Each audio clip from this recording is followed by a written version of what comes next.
Thank you for joining us for the February 24th, 2021 edition of The Rundown. I'm Ware Wendell, and I'm the Executive Director of Texas Watch. Texas Watch works to protect policyholders, patients, and the public at the Texas Capitol. We stand up for consumers and our courts, and we're privileged to do this work. Usually at the beginning of this conversation, we talk about what's happening at the Capitol, how you can get involved, bills that are taking place, and I don't want to do that today because we need to stop and talk about what just happened in this state. We suffered a complete breakdown of government. We had a series of systems failures in this state. And it was entirely predictable and it was entirely avoidable. And many Texans are paying the price. They're suffering right now because of it. I'm angry, and I know many of you are as well. This should have never happened. Yes, we got winter weather, not unlike the winter weather that other parts of our country deal with year in and year out. And what we saw in Texas was that our electricity system was not prepared. They were warned 10 years ago that we needed to weatherize or winterize our power plants so that we had electricity during these times. They chose not to do it because it would cost money. And because of those decisions, it's costing lives in this state. People have died. Children have died. After the electricity went, the water system collapsed. At our home, we went without water for nearly 5 days. Some Texans right now still do not have water service restored, or you're under a boil notice right now. This is an embarrassment for our state, and it had deadly consequences. You know, government at its most basic level exists to provide basic and essential services for us. Roads, electricity, water. We didn't have that. We were left to fend for ourselves. Government exists to protect us, so we're not living in what Thomas Hobbes would call the state of nature, to protect life. It did not do that. This state has been drunk on deregulation for decades. As I said, this was a predictable consequence, and it sickens me that we're here right now. We're in a humanitarian crisis in Texas, and I want to say this to any special interest lobbyist who is within the sound of my voice right now. If you're pushing a bill at the Texas Capitol that's just there to try to boost corporate profits for your client, pull the bill down. Pull the bill down. Have some decency. Have some humanity. We have 3 months left in the Texas legislative session to do the business of a state of nearly 30 million people. We don't need legislators dividing their time right now on your pet project. We need government to be focused on the basics, getting back to basics, protecting families. If your bill's not protecting families, pull the bill down. Please. People are suffering. We need legislators to be laser focused on solving these problems.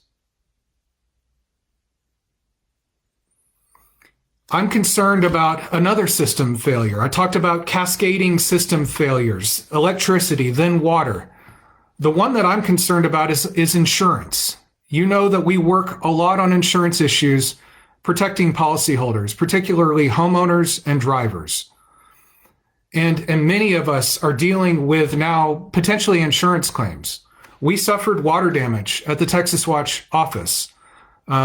But many people have been pushed out of their homes because of burst pipes.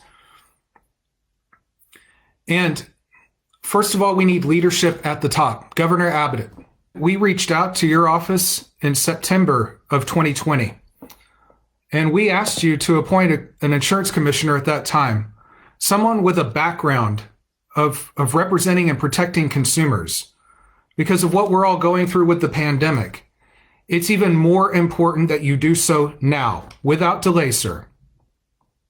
We need an insurance commissioner at the Department of Insurance who has a background of representing consumers, looking out for Texas families, not the big insurance companies, Texans. We ask you again, sir, please put forth an insurance commissioner who has a background of representing consumers, because that person is going to have a big job ahead of them. The insurance industry is saying that this is one of, or possibly the largest events that they've seen in our state. From their past track record with disasters, I'm concerned about what this means for Texas families, for Texas business owners with property damage claims. I'm concerned for a number of reasons. The first reason is a bill that was rammed through the Texas legislature in 2017. Many of you will remember this bill. It's known as the Blue Tarp Bill because of the effect that it has on the rights of policyholders who are forced to take their insurance companies to court because those companies have been playing deny, delay, underpay games and trying to boost their profits. The bill was sold as dealing with hailstorms and hail claims on roofs. But it's important for all of you to understand that that bill had very broad application. The term of art in the bill is that it applies to, quote, forces of nature, including snowstorms. So if you have suffered property loss as a result of these winter storms here in Texas, and your insurance company isn't shooting straight with you, and they're trying to underpay you, they're trying to chisel you out of a fair resolution, you're likely going to come into contact with this law. I want to talk with you about what it does at a high level, and we've got a lot more information on our website, texaswatch.org.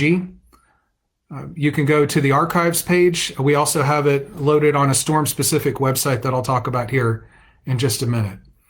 The first thing that the Blue Tarp Bill did, and this was House Bill 1774, again from the 2017 legislative session, is it slashes penalties for insurance companies' slow pay schemes. Used to be that those penalties for those companies, if they were caught doing that, was 18%. That number needed to be at that level to get the attention of the insurance companies because they have all the money. And frankly, money is the only language that they understand sometimes. So that penalty needed to be big enough to get their attention. The Blue Tarp Bill slashed those penalties basically in half.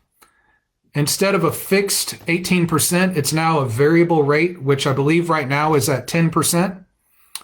So there's less incentive for insurance companies to pay your claim on time and in full. I'm very concerned about that. The second thing that the bill did is it put hurdles in front of policyholders, in front of families who have to take their insurance company to court. Now, mind you, they've been trying to get to a fair resolution for weeks, months, probably a year before they're now in the court process.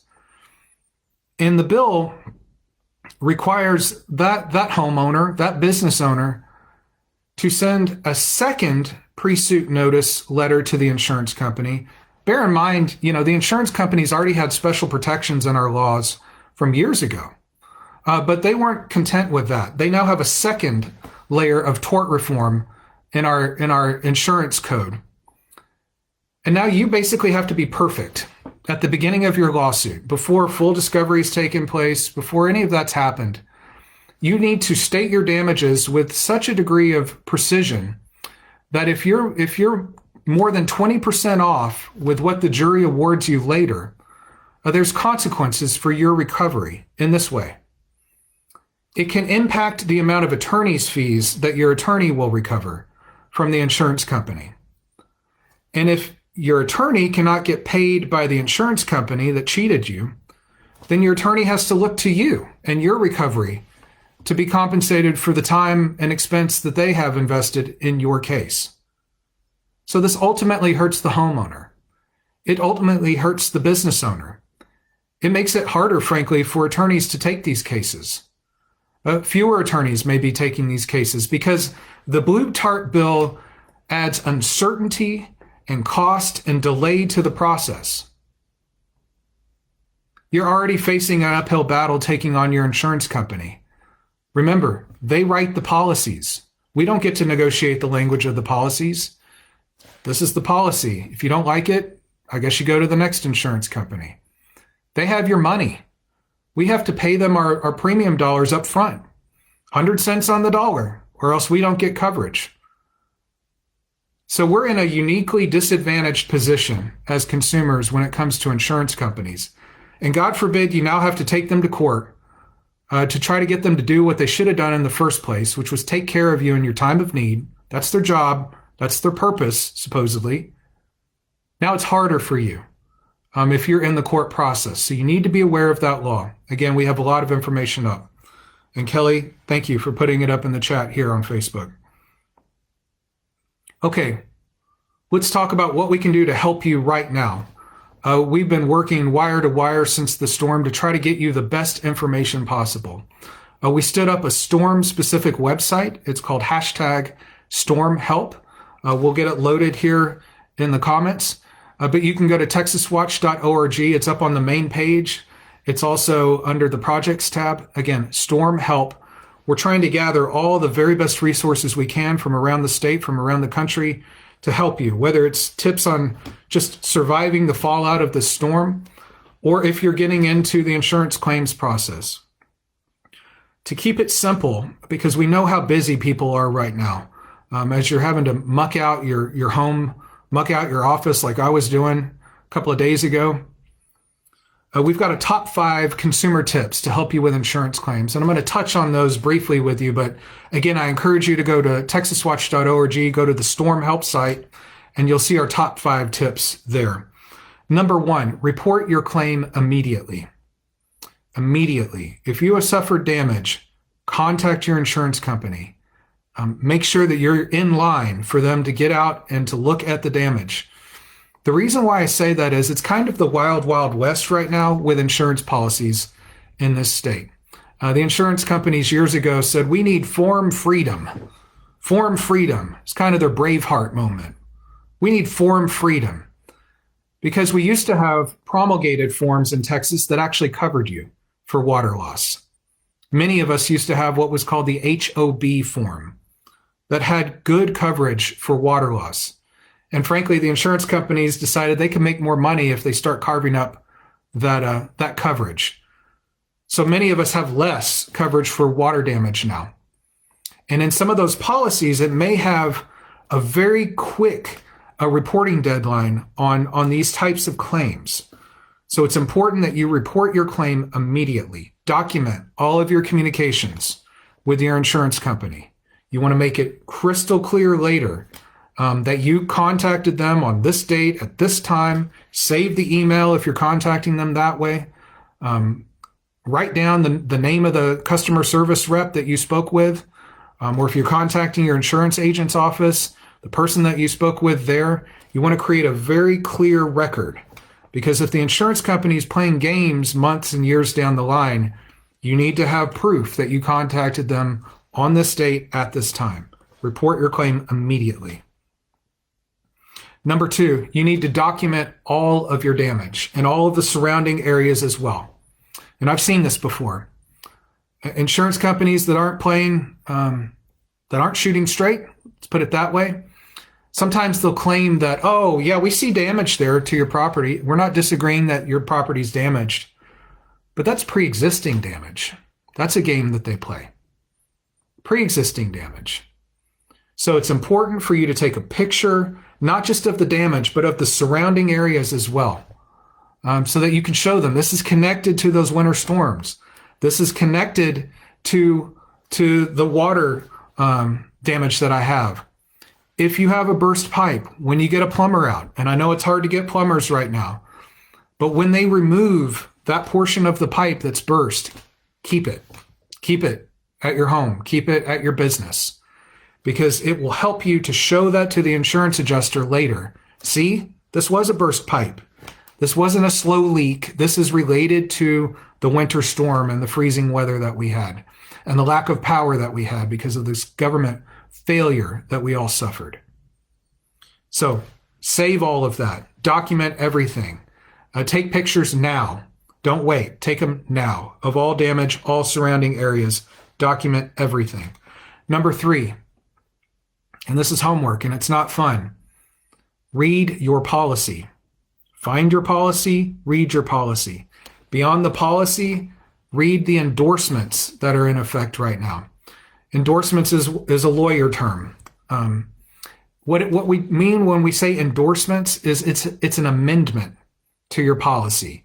It changes or modifies the language of your contract. Insurance policy is a contract. So you need the policy, you need all endorsements that are in effect right now. If you don't have your policy, if you don't have your endorsements, if you have questions about what are the current endorsements on my policy, contact your insurance agent. Get a copy from them. Again, document everything. But you need to read through there to understand where you stand under the policy with the company. So they can't play games with you, or you can call them on their games if they're trying to play games with you. Okay, number 4, save all receipts. Many of you have been pushed out of your house. You're having to stay in a hotel, a motel. You're having to wash your clothes at the laundromat. You're having to buy food because all your food spoiled in your refrigerator. Save all of those receipts because your policy may cover temporary living expenses. I said that it's kind of the wild, wild west at the Department of Insurance right now when it comes to insurance policies. The reason why I say that is we actually tried to get our hands around this years ago through an open records request. We wanted to know every policy that had been approved by the Department of Insurance dealing with homeowners insurance and private passenger auto insurance that we buy to drive on our roads legally. And what we found at that time is that the Department of Insurance had rubber stamped all of these policies.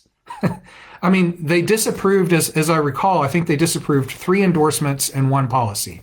Everything else, fine by TDI. Looks good to us. Reduces water damage. Yeah, we're fine with that. Your deductible now is it used to be a fixed dollar deductible. Now it's a percentage deductible that may cost you thousands of dollars out of your pocket instead of hundreds of dollars. TDI rubber stamped that. The governor oversees TDI. It's an executive agency. So I can't tell you what your insurance policy says because there's so much variation right now in the market. That's why it's important that you read your policy, you understand what those terms are, and if you do have coverage for temporary living expenses, saving those receipts is so important. It's so important because later you need to be able to document those damages for the insurance company. Okay, number 5, you want to make sure you are on site for the inspection when the insurance adjuster comes out. So be very clear about when that inspection is going to take place, when the insurance company is sending somebody out. And some of them don't have their own adjusters. They contract with third-party adjusters. So they may not say insurance company's name on their shirt or on their truck. It may be somebody from an adjuster company. So you need to make sure the communications are coordinated. Very simple things like making sure that your address is very clear from the street so the adjuster can find your home easily and they don't just say, oh, couldn't find them, we'll have to reschedule. If you have to take time off from work, I know that's hard, but it's so important that you're on site, whether it's at your home or at your business, when the insurance adjuster comes out to inspect the property, because you need to be able to show them all the damage. You need to be able to show them that this is new damage, if it's new damage, and talk with them. So be on site for the inspection with the insurance adjuster. Okay, you're going to need to come into contact with contractors now if you've got damage, right? You need to get repair estimates. You're coordinating with your insurance company, all of that. We want to make sure that you get connected with good contractors. So here are a couple of quick tips for making sure that that contractor is someone who is reputable, who's going to do the job, who's going to finish the job for you, and isn't going to drive off the job, which happens from time to time. There are storm chaser contractors. They come in from out of state.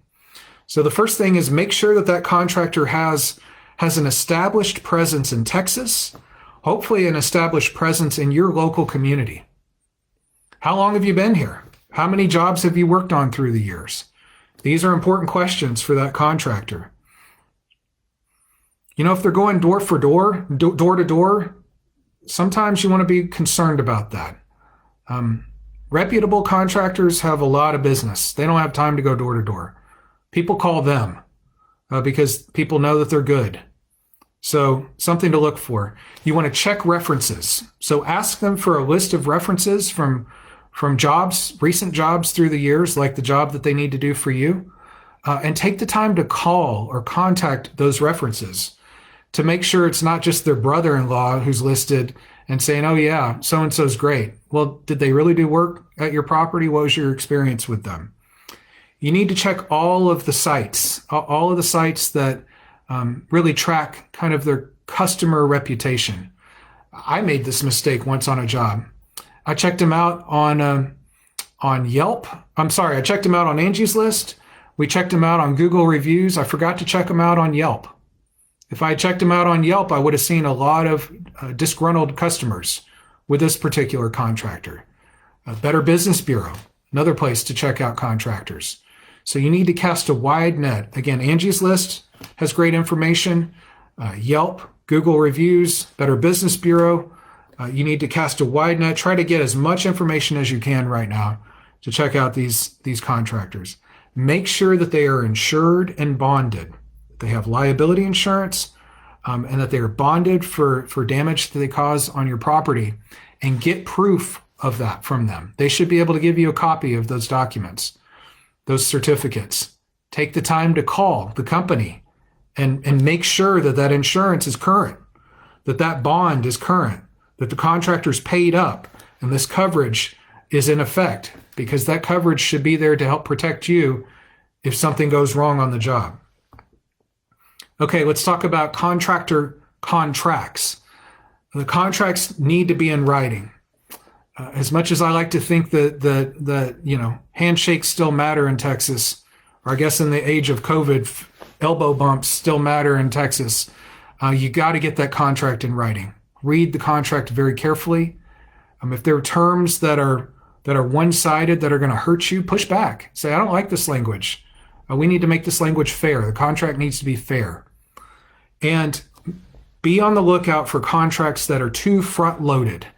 If the contractor is trying to get a whole bunch of money from you right at the beginning of the job before they've really done any work, I think that's a red flag. It shows you that they may be behind on money with some of their other jobs, and they're trying to, in essence, rob Peter to pay Paul. They're trying to get you to pay their last job, and then maybe they'll scrounge up the money for your job. It's not the way it works. The money for my job is for my job. So you don't want to pay, certainly not more than 30% early on in the contract, preferably closer to 10%. So you don't want that contract to be front-loaded. If you are seeing price gouging, the Office of the Attorney General is supposed to pursue that. Glad the Attorney General got back here from Texas from Utah, but we've got good lawyers in that office, and we've got the information up on our website. And so report price gouging that you're seeing. They should not be taking advantage of you during this time, during this disaster. Okay. Thank you for everything that you do. Joining us in this cause for justice is so important. It just became even more important, considering what we're looking at right now as Texans are trying to pick up the pieces and get back on their feet. You can sign up for updates on our website. texaswatch.org. You can share your story. If you're having problems, contact us at texaswatch@texaswatch.org. We produce a lot of content, so like us on Facebook, subscribe to our channel on YouTube. You're doing a great job on Facebook. We've gone from 15,000 people to 21,000 people right now, and that's just during this first part of the legislative session. So thank you. Thank you for inviting your friends to like us. If you haven't done that already and you think that the work that we do is valuable, please invite your friends to like us on Facebook. We're on Twitter. Follow us there. Instagram. We're on TikTok. We have a podcast. Many of you are going to be hearing this on our podcast, so you can find us on all of your podcast hosting services. The name of the podcast is Texas Tells, Tells, or you can just search Texas Watch in quotes. You'll find us there. Thank you. Thank you. I'm mad. I know many of you are mad. I said that at the top, and this was predictable. And children died. People died. People are out of their house and homes and their businesses. We need to protect life and property in this state. And all of us in the Texas Watch family are going to pull together to do that and to hold government accountable, to hold insurance companies accountable, to make sure that Texans get back on their feet. So thank you for everything that you do. We'll be back in touch. Thank you. Take care.